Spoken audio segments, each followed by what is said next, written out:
हम बात कर रहे थे नासिख और आतिश की। अच्छा, यहाँ एक बात ध्यान में रहे, मैं तमाम शोरा को जो जिक्र बहुत मुख्तसर कर रहा हूँ, इसलिए कि इन तमाम शोरा पर बड़ी तफसीली वीडियोस हमारी पहले भी शेयर हो चुकी हैं। मेरा ख्याल है अगर हम इस वक्त उन उर्दू शायरी के इर्तिका में उन तमाम चीज़ों का तस्करा करेंगे तो बहुत सारी चीज़ें या पेचीदगियाँ पैदा हो जाएंगी, वो शायद हम इस आधे घंटे में भी उसे मुकम्मल ना कर सकें। जो चीज़ें मैं आपको बताना चाह रहा हूँ, बहुत सारी चीज़ें अभी भी बाकी हैं, तो उस पर भी हम बात करते हैं।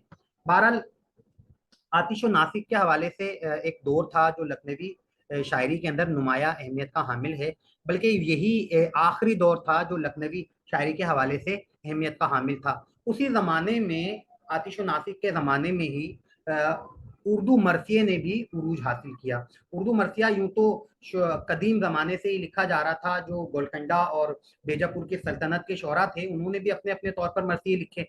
मीर और सौदा के ज़माने में भी मरसिए लिखे गए। मीर ने भी मरसिए लिखे, सौदा ने भी मरसिए लिखे, बल्कि मरसिए में जो मुसद्दस की हैयत है वो सौदा ने ज़्यादा इस्तेमाल की है। इस हवाले से भी सौदा को शोहरत हासिल है। लेकिन मरसिए की को बाकायदा उरूज जो हासिल हुआ है वो लखनऊ में हासिल हुआ है। लखनऊ में जिन शोरा ने उर्दू मरसिए को मकबूल बनाने में अहम किरदार अदा किया है, उनमें मीर मुस्तहसिन खलीक, जो मीर हसन के बेटे और मीर अनीस के बाप वालिद थे, वो मीर ज़मीर, जो मिर्ज़ा सलामत अली दबीर के उस्ताद थे और मुसफ़ी के शागिर्द थे। इसके अलावा जाफ़र अली फसी और छन्नोलाल दिलगीर के नाम भी काबिल ज़िक्र हैं। ये चार छोरा वो थे जिन्होंने इब्तिदाई तौर पर उर्दू मरसिए को मकबूल बनाने में अहम किरदार अदा किया। मीर ज़मीर ने उर्दू मरसिए के अज्जा मुरतब किए, तरतीब दिए। उन्होंने 8 जुज करार दिए उर्दू मरसिए के जो 8 जुज उन्होंने करार दिए थे, उनमें चेहरा, सरापा, रुखसत, आमद, रजज, जंग, शहादत और बेन शामिल हैं। इन आठों अरकान की तरतीब से उर्दू मरसिए को एक नई जहत मिली और इन्हीं अनासिर को बुनियाद बनाकर मीर अनीस और मिर्जा दबीर ने बेहतरीन मरसिए कहे और उर्दू मरसिए को बामे उरूज पर पहुंचा दिया। बल्कि ये कहा जाता है कि जिस मुकाम पर मीर अनीस और मिर्जा दबीर ने उर्दू मरसिए को पहुंचा दिया है, उससे आगे का तसव्वुर करना नामुमकिन है। बाद में और भी बहुत सारे शोरा मरसिया निगारी में आए, बल्कि आज के ज़माने में 20वीं सदी में भी कुछ शोरा ऐसे थे जो मरसिया निगारी में मकबूल थे। जोश मलिह आबादी भी उनमें शामिल थे, सबा अकबर आबादी भी, सैयद आले रज़ा भी शामिल थे और बहुत सारे शोरा थे जिन्होंने मरसिया निगारी की। लेकिन मीर अनीस और दबीर ने जो मरसिया निगारी में शोहरत हासिल की, उससे ज़्यादा शोहरत दूसरे शख्सियात को हमें नज़र नहीं आती। अच्छा, कोई सवाल अगर करना चाह रहा है शायद। जी सर। सर, नोहे में जो आजकल की शायरी में नोहा और इसमें आप फर्क, कोई बुनियादी फर्क बता दें मरसिए में। नोहा और मरसिए में फ़र्क क्या है? जी जी सर। अच्छा, देखें, मरसिया तो एक खास अंदाज में लिखा जाता है। मरसिया किसी भी हैयत में लिखा जाता है, उसके अंदर बुनियादी तौर पर वाक़या करबला को बुनियाद बनाया जाता है। बल्कि मैंने मरसिए की तो एक तारीफ ये भी बताई थी कि मरसिए की बुनियादी तारीफ ये है कि जिसमें किसी मरने वाले की मदह की जाए। इस हवाले से मरसिया दो किस्मों का होता है। एक शख्सी मरसिया, जिसमें शायर अपने किसी अजीज़ो अकारिब या किसी बड़ी शख्सियत के मरने पर मरसिया लिखता है। अल्लामा इकबाल ने अपनी वालदा गालिब ने ज़ैनुल आबदीन आरिफ और हालिन गालिब की वफात पर मरसिए लिखे हैं। ये शख्सी मरसिए की जेल में आते हैं। इसके अलावा मजहबी मरसिया होता है, जिसमें वाक़या करबला को बुनियाद बनाकर हजरत इमाम हुसैन उनके रुफका को खिराज तहसीन पेश किया जाता है। उनकी जुरत व बहादुरी को और उनके जो शहीद होने की वाक़यात हैं, उन्हें इंतहाई दिलसोजी और रंजो अलम के साथ पेश किया जाता है। मरसिया किसी भी हैयत में लिखा जा सकता है बुनियादी तौर पर तो, लेकिन बाद में मरसिए की एक खास हैयत मुकर्रर हो गई है जो मुसद्दस कहलाती है। अच्छा, नोहा जो है वो बुनियादी तौर पर मरसिए ही की लगभग शक्ल का होता है, लेकिन नोहे में एक बात यह है कि अव्वल तो नोहा गजल की हैयत में होता है और उसमें भी वाक़या करबला को बुनियाद बनाकर रंजो अलम के साथ उन्हें खिराज तहसीन पेश किया जाता है और उनके जो शहादत है उस पर पुरसोज अंदाज में ऐसे अशार लिखे जाते हैं जिसमें सीना को भी या नोहे की कैफियत पैदा हो जाए। आमतौर पर नोहा महफिलों में पढ़ने के लिए जो कोर्स की शक्ल में पढ़ते हैं उसके लिए लिखा जाता है। आजकल जो मुहर्रमुल हराम के मौके पर आम तौर पर जो हमारे यहाँ वाक़या करबला के हवाले से जो कलाम सामने आता है, वो ज्यादातर नोहे की शक्ल में होता है। तो नोहा जो है वो कलाम महफिलों में सुनाए जाने के लिए होता है, वो आम अंदाज का ना होने के बराबर होता है। मरसिया तो अदबी नोयत का, और उसके अंदर तो बहुत सारी खसूसियात हैं, और वाक़या करबला के हर एक एक मामले पर, बल्कि एक एक खसूसियत पर भी पूरे पूरे मरसिए लिखे गए। मीर अनीस ने घोड़े पर भी, तलवार पर भी, और एक एक चीज पर एक तफसीली मरसिए लिखे हैं। इसके बरक्स नोहे में जो शहादत है उसी को बुनियादी तौर पर मौजू बनाया जाता है, और आमतौर पर गजल की हैयत में होता है। तो मेरा ख्याल है, उम्मीद है कि ये इस सवाल का जवाब आपके जहन में आ गया होगा। हम अब आगे बढ़ते हैं थोड़ा सा। वासोक्त भी एक सिंफे सुखन है। वासोक्त के हवाले से सोदा भी काबिल जिक्र उनका काम है। सोदा ने वासोक्त लिखे हैं। मीर तकी मीर के यहाँ भी वासोक्त की कैफियत है, लेकिन उर्दू में वासोक्त का जो सबसे बड़ा नाम है वो अमानत लखनवी है। अमानत लखनवी की एक शोहरत तो उर्दू के पहले ड्रामा निगार की हैसियत से भी है, लेकिन उर्दू के पहले जो सबसे बड़े वासोक निगार हैं वो भी अल्लामा सॉरी अमानत लखनवी करार पाते हैं। उसके बाद जो अहद हमारे सामने आता है वो दोबारा लखनऊ से दिल्ली की तरफ चलता है, और दिल्ली में फिर नई शायरी या दिल्वी जो दबिस्तान है वो हमें दिखाई देता है। उस जमाने में दिल्ली में दोबारा जब शायरी का आगाज होता है तो उस जमाने के तमाम अहम शोरा में शाह नसीर का नाम सबसे बुलंद है। शाह नसीर एक उस्ताद शायर थे जिनके सैकड़ों की तादाद में शागिर्द भी थे। मोमिन ने भी इब्तदाई तौर पर शाह नसीर से इस्लाह ली है, और शाह नसीर बहादुर शाह जफर के भी इब्तदाई उस्तादों में शामिल थे। बाद में ज़ोक बहादुर शाह जफर के उस्ताद हो गए थे। तो शाह नसीर अहम शायर थे। उसके अलावा ज़ोक दहलवी, शेख इब्राहिम ज़ोक, मोमिन खान मोमिन, बहादुर शाह जफर और मिर्ज़ा गालिब, ये पूरा अहद बुनियादी तौर पर तो अहद गालिब कहलाता है, क्योंकि गालिब उस अहद के सबसे बड़े शायर हैं। लेकिन गालिब सबसे बड़े शायर तो हैं, लेकिन वो बाद के ज़माने में करार पाते हैं।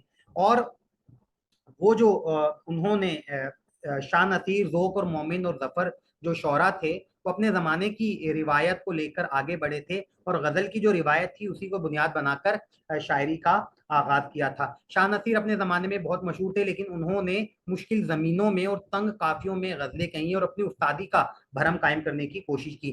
ज़ोक दहलवी जो हैं वो गज़ल गोई के अलावा कसीदा निगारी में भी शोहरत रखते हैं, और सौदा के बाद कसीदे का दूसरा बड़ा नाम है। मोमिन खान मोमिन भी गज़ल के बड़े और अहम शायर हैं, बल्कि तगज़ुल के एतबार से अपने ज़माने में वो ज़फ़र और ज़ोक और मिर्ज़ा गालिब से भी ज़्यादा मकबूल और मशहूर थे।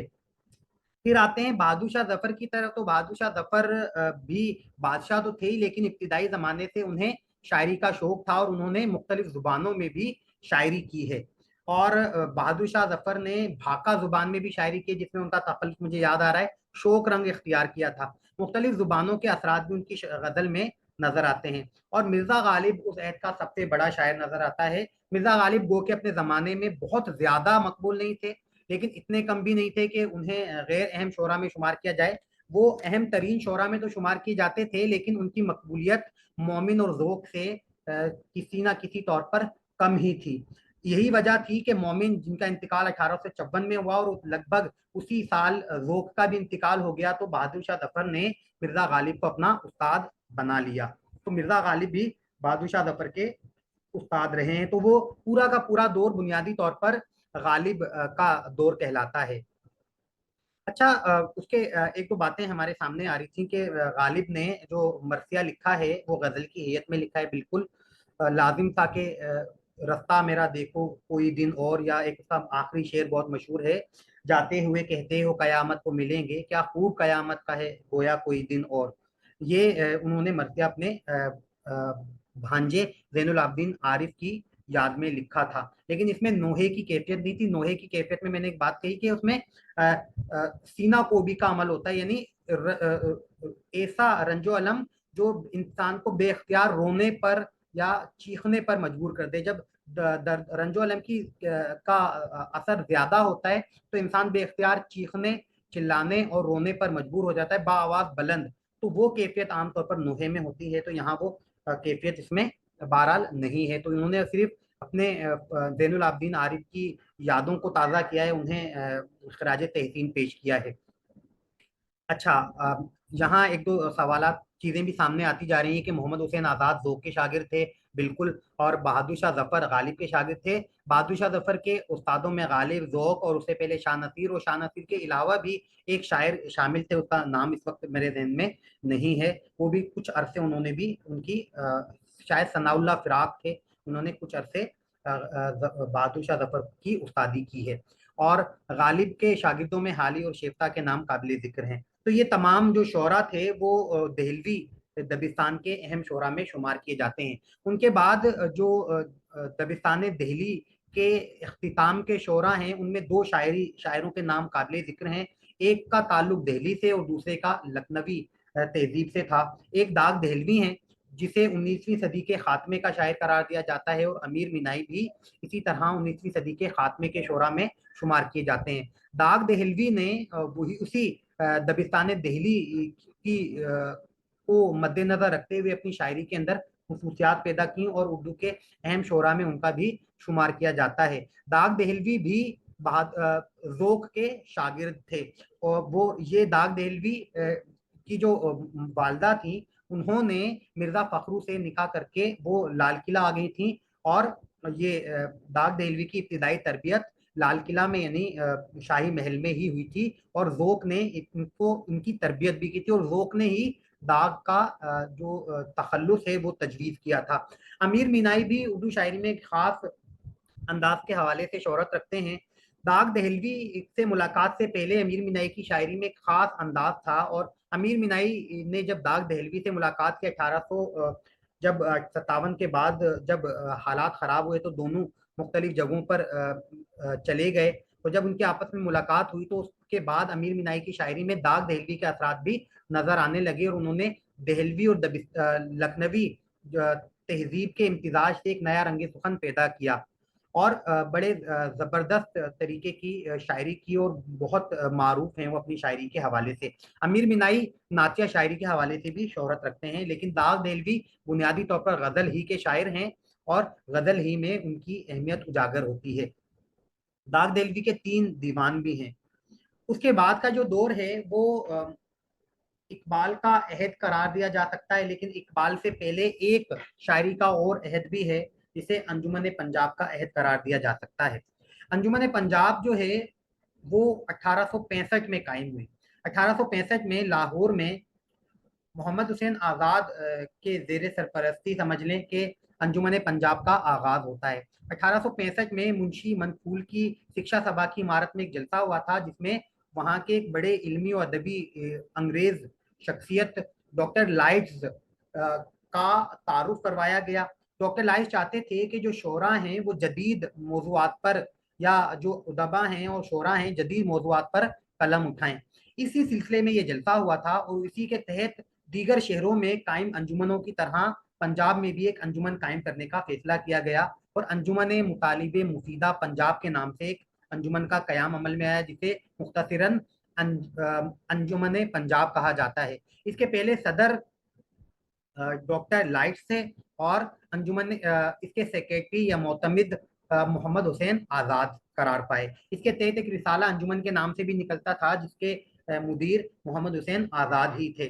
अंजुमन पंजाब ही के जेर सरपरस्ती उर्दू में जदीद नज़म का आगाज होता है, और उस जदीद नज़म का आगाज में मोहम्मद हुसैन आज़ाद और हाली को बानियों में शुमार किया जाता है।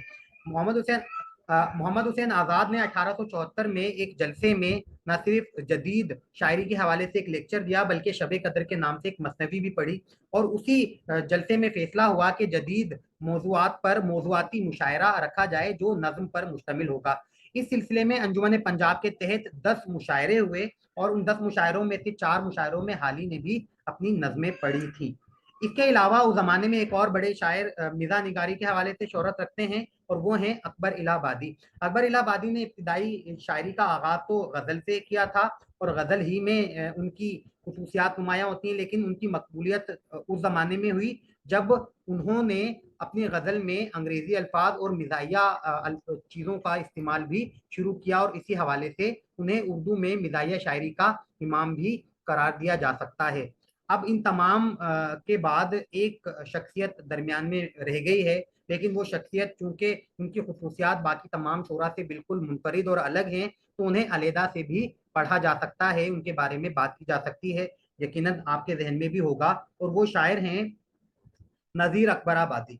नज़ीर अकबर आबादी जो हैं उस दिल्ली में पैदा हुए, और उसके बाद वो अकबराबाद आ गए, सारी जिंदगी अकबराबाद में गुजारी। दरवेश मुनिश इंसान थे, मौलवी के पेशे से वाबस्ता थे, और आवाम में रहना पसंद करते थे। उस जमाने के मेलों ठेलों त्योहारों में खुद शिरकत किया करते थे, और उन्हीं मौजूआत पर शायरी भी किया करते थे। यही उनकी खसूसियत है, और इसीलिए उन्हें उर्दू का पहला अवामी शायर भी करार दिया जाता है, और उर्दू का पहला बागी और तरक्की पसंद शायर भी। बागी शायर इस एतबार से कि वो जमाना गजल का जमाना था, हर शायर गजल कहने को तरजीह दिया करता था, लेकिन नज़ीर अकबर आबादी ने गजल की बजाय नज्म में शायरी की, और नज्म में ही अपनी सलाहियतों का लोहा मनवाया। इस लिहाज से अगर ये कहा जाए कि उर्दू नज्म के पहले या उर्दू नज्म के बानी नज़ीर अकबर आबादी हैं, तो बेजा नहीं होगा। और जदीद नज्म के वो रुझानात जिन्हें हाली और आज़ाद ने परवान चढ़ाया, उसकी बुनियादें भी नज़ीर अकबर आबादी की शायरी से